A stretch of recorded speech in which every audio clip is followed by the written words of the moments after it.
So మన వంటలకి హిందీ వాళ్ళ వంటలకి కొంచెం తేడా అయితే ఉంటుందండి. మనలాగా అన్ని మసాలాలు అలాగా వేసుకోరనమాట. సరే అని నేను ఫైనల్గా ఆవిడకి చెప్పాను.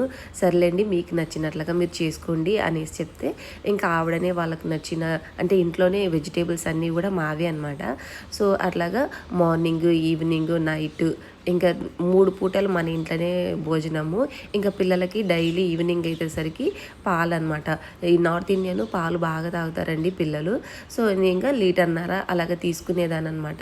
ప్రతిరోజు ఇలాగా ఒక వారం రోజులు ఇలాగే జరిగింది. ఎందుకంటే వాళ్ళవి సామాన్లు రాలేదు. కొంచెం ప్రాబ్లమ్ ఉండి లేట్ అయిపోయింది. సరే అనేసి ఫైనల్‌గా అయితే వాళ్ళ సామాన్లన్నీ వచ్చేసాయి. ఆ తర్వాతకి నాకే అప్పటికి 9th మంత్ అనమాట. ఇంకా నేను డెలివరీ కోసం అనేసి హాస్పిటల్లో డెలివరీ అయిన తర్వాతకి అమ్మ వాళ్ళ ఇంటికి వెళ్ళిపోయాను. నేను ఒక 3 నెలలు అలాగా ఉండి వచ్చినాను. వచ్చిన ఒక వారానికి ఇరుగు పొరుగు వాళ్ళందరూ వచ్చారు.